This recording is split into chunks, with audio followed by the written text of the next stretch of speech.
In this video, we're going to try to find a connection between the binomial distribution, which usually is reserved for only discrete situations where you're counting the number of successes, and the normal distribution, which generally tends to be used for measuring something which will be a continuous variable. One of the main reasons we do this is so that we've got a tool that we can apply to a binomial problem when it will be too tedious or time consuming for even a computer to quickly calculate the solutions. So, for instance, very large numbers or working backwards, neither of those lend themselves particularly well to the regular binomial distribution calculations. Let me give you an example. Use the binomial CD mode on your calculator to solve this problem. If 1,000,000 people each toss a fair coin, what's the probability that at most 499,900 people get tails? Pause the video for a moment, grab the calculator and see if you can work out a value for this. All right, when I try this, I end up putting in as an upper bound 4,999,000, and because we've got 1,000,000 people, n is going to be 1,000,000, and the probability for a fair coin is 0.5. But even then, after I press equals, it takes my calculator about 10 seconds to churn through the problem and find an answer. It comes out to about 0.42 something, so about 42%. But why did the calculator take so long? Well, the reason is the calculator, when you ask it for the binomial PD, is just calculating a single probability. But for binomial CD, it's having to calculate not just one probability, but in this case, nearly 500,000 probabilities and add them together. Now, if you were to try these problems on your calculator, you would find that the first one you can get an answer for. You've got 6,000,000 people, and the probability is 1 in 6 of rolling a 6 on any given dice throw. The probability of no more than 999,000 people rolling a 6, the calculator can give you an answer for this. It comes out to just under 14%, and it takes my calculator about 3 seconds.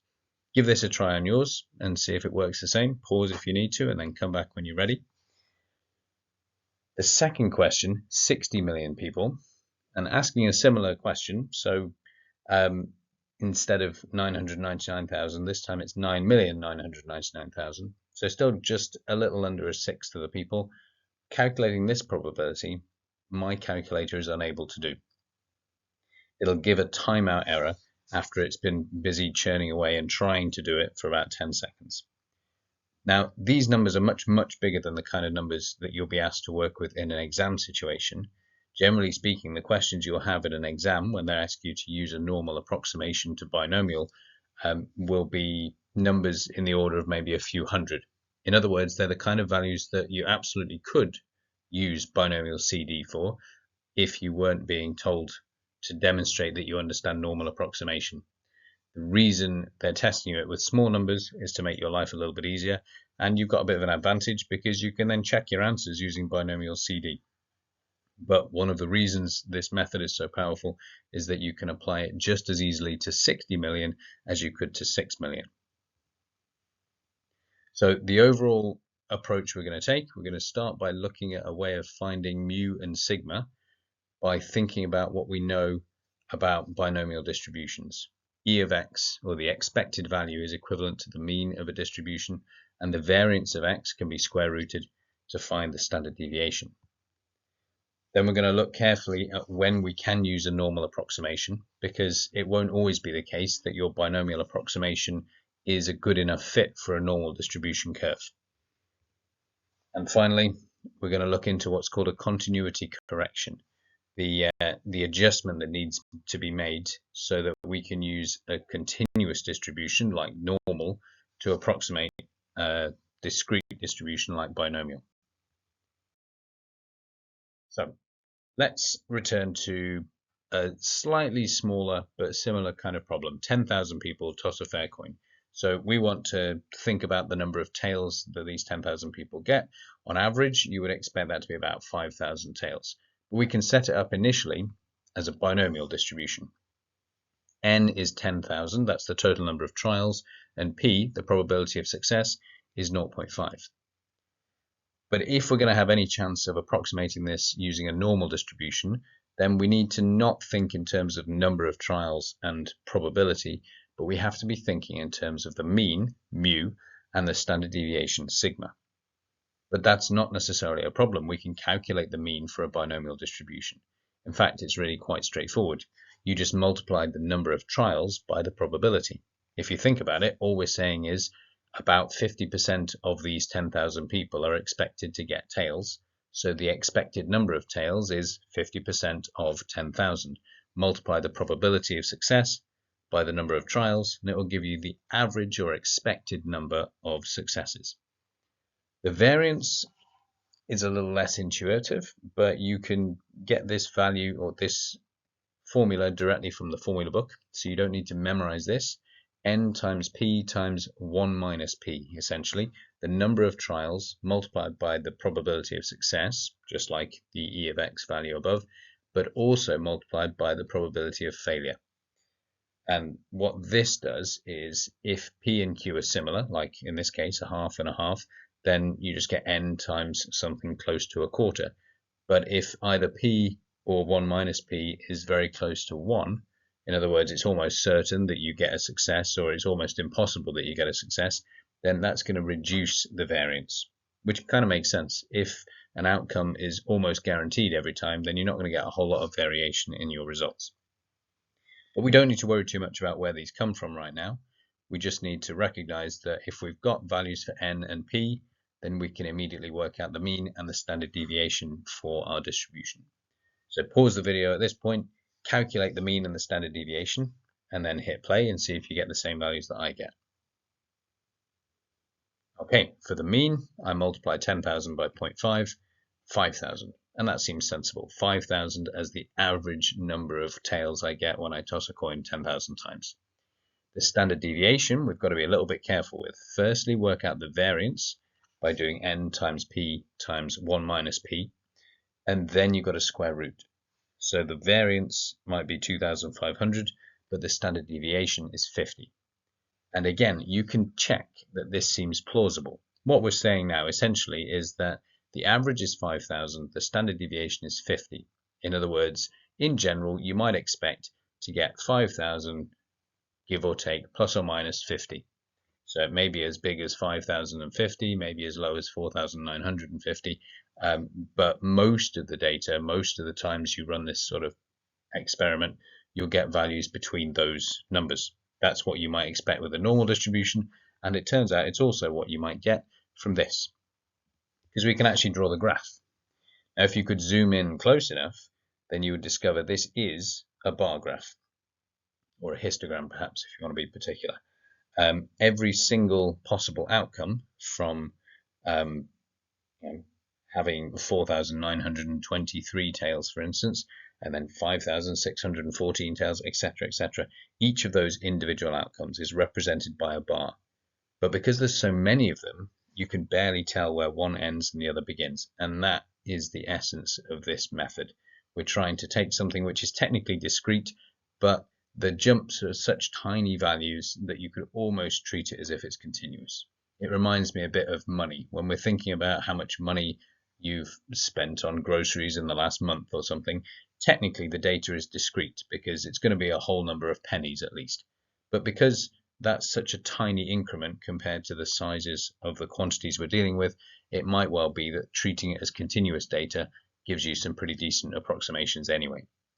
So let's take a look at this graph, and just to give you some scale, that's where 5,000 is, predictably enough in the middle. It is the most likely result, but bear in mind, because there's so many other possible results, it's not actually that likely to be exactly 5,000. There's a pretty decent chance it'll be somewhere within that region, 4,950 to 5,050, but it's pretty slim chance of it being any single individual value. But now look carefully, that curve, that shape of the graph should look familiar. And in fact, if we were to create a normal distribution curve and give it just the right parameters, the same mean and the same standard deviation, we get exactly this. We can make the shape match almost perfectly. And that's exactly what we're going to do. So on the left, we've got the binomial distribution with n as 10,000 and p as 0.5. On the right, we're looking at a different distribution. So I've given it a different letter, calling this one y. And this is a normal distribution. So we're looking at a normally distributed variable called y, and y effectively represents the same thing that x represents, but treating it as if it was continuous data and as if it matched a normal distribution curve. In order to make it the best fit, I've used the parameters from Binomial to create the mean and the standard deviation. And that's essentially all you have to do to generate the distribution you want to use. We're going to use NP to calculate the mean, and we're going to use NPQ to calculate the variance. Just remember that whatever you're putting in the calculator is going to be the standard deviation, which is the square root of the variance. And generally speaking, these conditions are required. We say that n needs to be large and p needs to be close to a half. In the exam, if they ask a question, as they often do, like state the conditions under which a binomial distribution may be well approximated by a normal distribution, something like that, what they're looking for is literally this phrase: n is large and p is close to a half. Just to give you a bit more of a rule of thumb in there, roughly speaking, what that means is you need at least 50 or more trials. And ideally, you want your probability to be no further away from a half than 0.4 or 0.6. But the reason we're vague with the wording is that actually the larger n is and the closer p is to a half, the better the approximation will be. Now, you might be wondering why we need those particular conditions.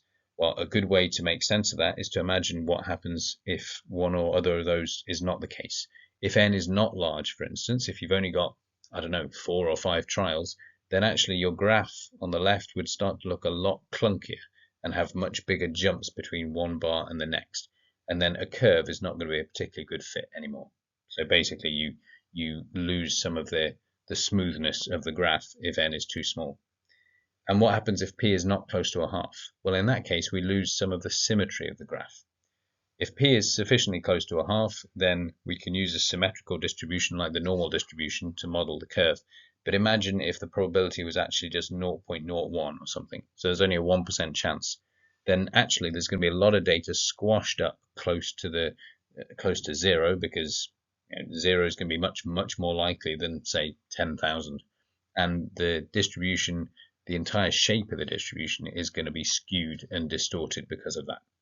So if we want it to be symmetrical and we want it to look smooth, we need p to be close to a half and we need n to be large. Now let's take a look at a few probabilities. We're going to begin by just doing some fairly sensible, obvious things and then seeing if we can improve on them a little bit. So if we're really claiming that the new distribution y is a good approximation for the original distribution x, then it makes sense to test it out with a few probabilities. So on your calculator, using binomial CD, calculate the probability that x is less than 4,950 and the probability that x is less than 4,900. You'll notice I'm using a strict less than symbol here. So remember, with binomial CD, it requires you to put in the upper bound, but it's an inclusive upper bound. So it'll be solving a problem of the form, what's the chance that x is less than or equal to something? So think carefully about what your upper bound should be in each of those cases. And then when you've done those, have a go at calculating the equivalent kind of statement for the normal distribution. In that case, you'll need normal CD, and you'll need to put in the parameters we've got up there, the 5,000 and the 50 for the mean and the standard deviation. I'm going to pause for a moment, give you a chance if you need to pause the video, calculate those numbers, and then let's see if your values match mine. I've got 15.62 and 2.22% for the binomial distribution, and then when we try the same numbers for normal, we get 15.87 and 2.28. Now there's a couple of things you might notice straight away. The first thing, hopefully, is that these numbers are pretty similar. So depending on how much precision you're hoping for, you might be quite happy with this. You look at that and you say, well, it's almost correct to 1 decimal place. Maybe not quite, but pretty close. The other thing you might notice is that the normal distribution values are both a little bit too big. So if you're feeling picky, You might say, well, it's all right, but they're a bit on the big side. Maybe there's a reason they're consistently too big. Well, one of the reasons might be precisely what I was talking about with the discrepancy between less than and less than or equal to. With binomial, it makes a difference. In fact, what we were calculating on the left-hand side when we did less than 4950, that's equivalent to less than or equal to 4949. And the same with 4900. If you're below 4900, that's equivalent to being less than or equal to 4899.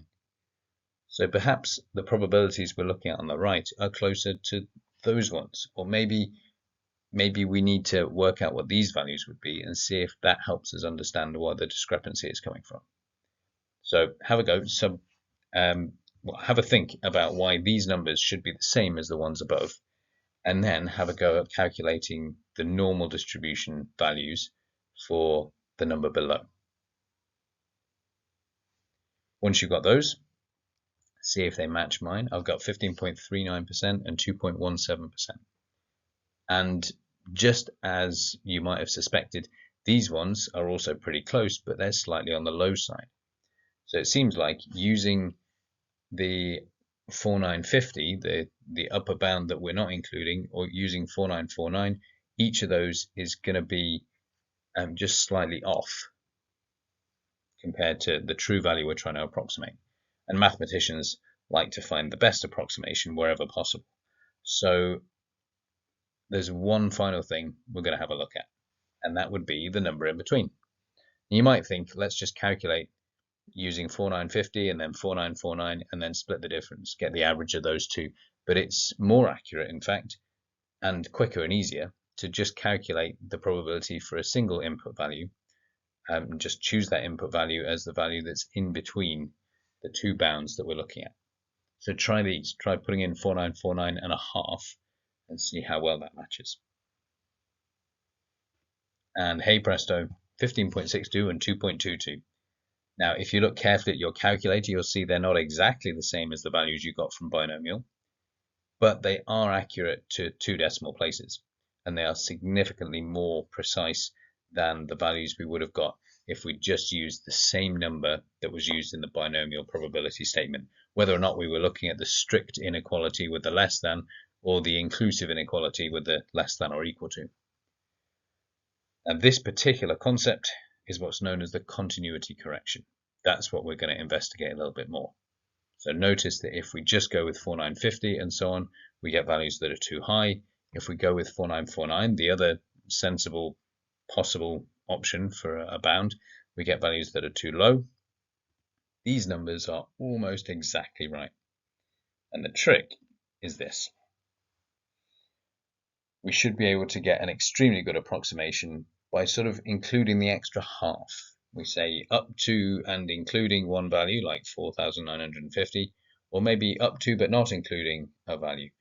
Do we include 4,950 or not? Well, let's just split the difference and include half of it, and we end up with a much, much better approximation. Try this idea for yourself. One of the nice things I like about this is that it allows you to calculate the probability of getting exactly 5,000 tails. Whereas we already know with normal distribution, it doesn't even make sense to ask that question. You couldn't say what's the probability that a randomly chosen egg is exactly 60 grams in weight, because you're never going to find an egg that's exactly 60 grams. You get a precise enough set of scales, you're going to find some kind of discrepancy. But if we're using normal to approximate a binomial, if you zoom in carefully enough, you'll find that there is a thin but not invisible bar that represents 5,000 tails. So really what we want is bounds that give me the width of that bar so that I can calculate the area. In case you haven't guessed, these are the upper and lower bound that I'm trying to get at. If we calculate the probability of the normal distribution giving me a number that rounds to 5,000, that is going to be our best approximation of the probability of the original binomial distribution giving me exactly 5,000. And that comes out as 0.798%. So as we were suggesting at the beginning, pretty slim chance, but this is actually your best bet if you have to guess a particular number. If you're doing a sweepstake and you're guessing how many coins are going to come up tails, your best bet is 5,000. That's the most likely value. But of course, there are many, many other almost as likely values just nearby. So you can check a bit more detail on there. 0.798% actually comes out as 0.007978713 if you use normal, and on the binomial side comes out pretty similar, but at the end, instead of 8713, we've got 8646. So it's already accurate to, I think, 5 decimal places, so it's pretty good going. We've found a way to use normal distribution to give me even the probability of binomial being equal to a particular value, should we wish. So this idea we're going to look at a little more carefully, and we're going to give it its proper name, the continuity correction. Now, I've zoomed in and I've looked at a slightly simpler version here, so you can probably guess this particular example corresponds to tossing a fair coin just 1,000 times, so that the average number of tails is 500. So that you can get a feel for, we can still see that it's a curvy sort of graph and it looks like a normal distribution, but we can visualize by looking the bars themselves that represent the individual probabilities. And better still, we can zoom in a little bit. So let's take a careful look at just one chunk of this. And I want to think in particular about if we've got a binomial distribution in general and we model it with a normal distribution, and then I want to calculate something like, I don't know, the probability that the binomial gives me 4. Hopefully you can see why the bar corresponds to equals 4. But if we were to draw some kind of curve across that, then we want to look between 3.5 and 4.5. Or, for instance, if you wanted the probability of x being between 4 and 9, but it may be allowed to be equal to 4, but not allowed to be equal to 9.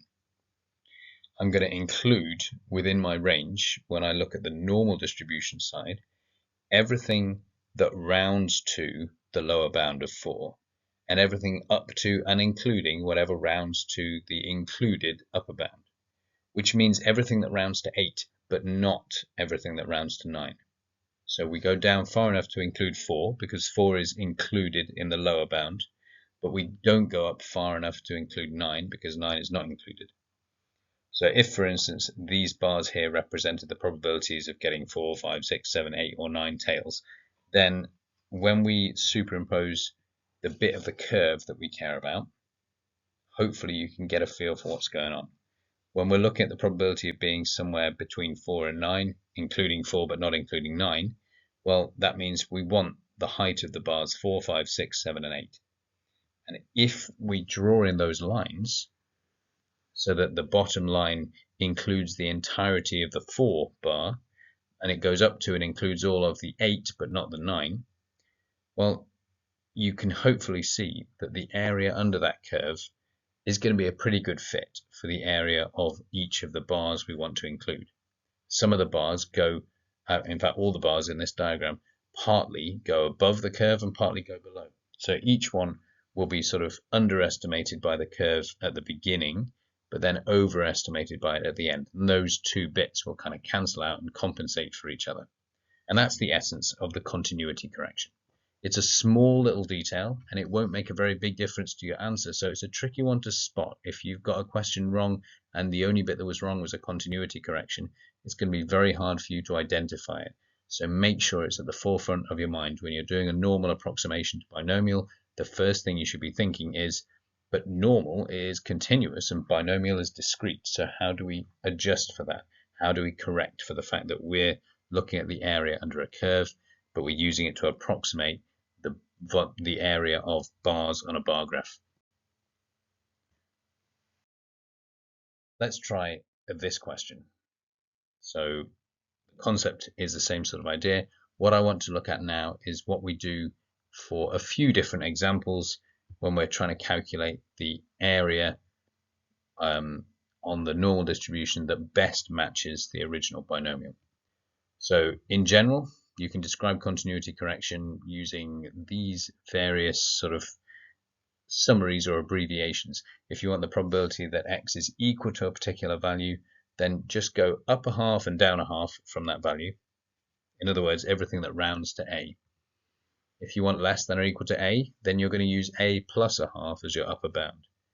And similarly, if you want to have greater than or equal to A, then on the normal distribution curve, you're going to include everything that rounds to A, but that means going as far down as A minus a half.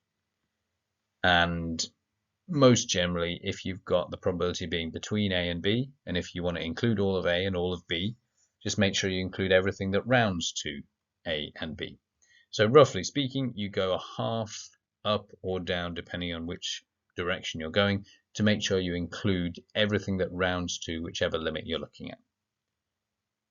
To properly get your head around this, I strongly encourage you to pause for a few minutes at this point and use the continuity correction on these 5 problems. First, rewrite the expression in terms of y, the normally distributed variable, and then use that approximation to work out a rough probability. And then when you're ready, unpause and you can check your answers. So for the first one, because we're less than or equal to 4990, the normal distribution equivalent is going to be less than 4990.5. We want to include as our upper bound everything which rounds to 4990. And that one comes out to something like 42.47%. The next one, we're using 5,100 as our lower bound. I want to include everything that rounds to 5,100. So I'm going to go from 5,099.5 as my lower bound for the normal distribution. And that one gives 2.33%.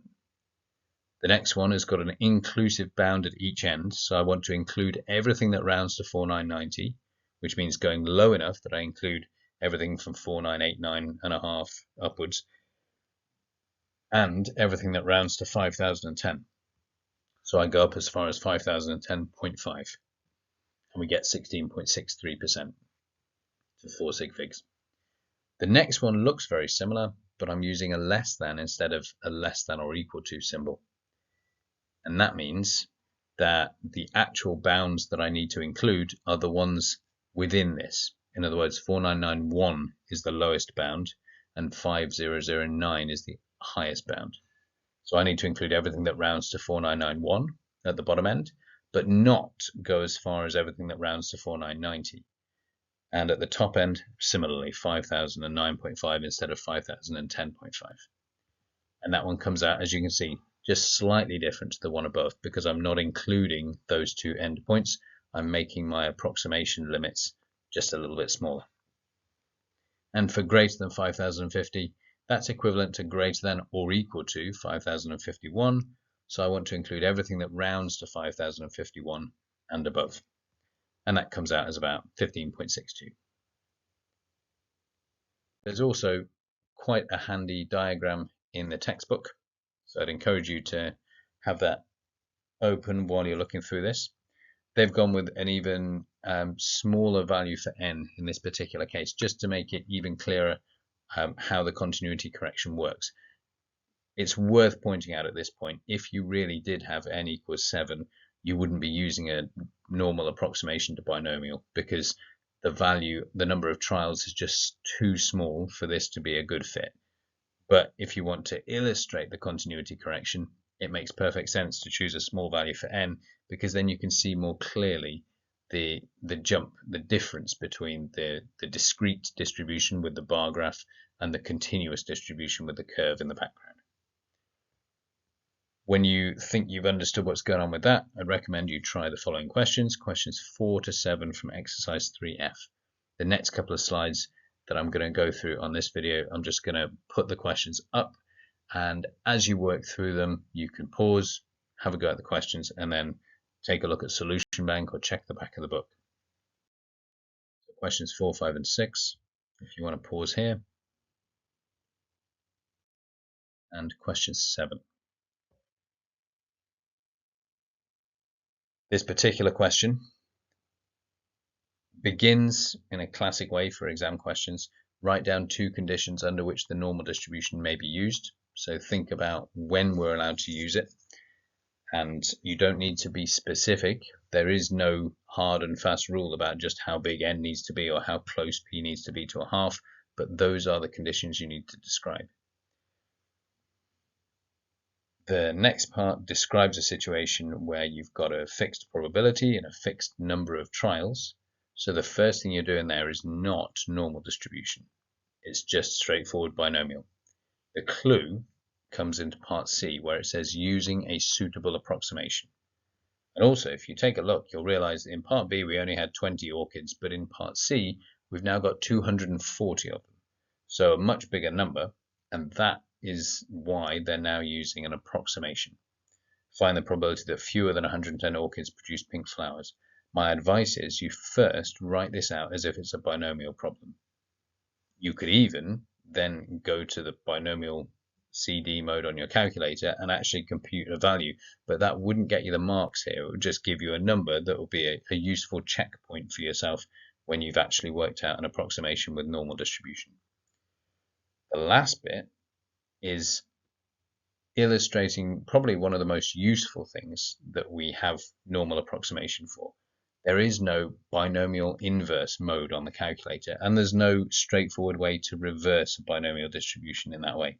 But we do have an inverse normal, which means if you've got a probability like this, 0.2, and you've already got a curve like a normal distribution that models your binomial distribution, you can use inverse normal to work backwards from your probability and then use the continuity correction to interpret what your normal distribution value would mean in terms of binomial. So as I say, if you want to check through your answers for this, have a look at Solution Bank or look in the back of your book.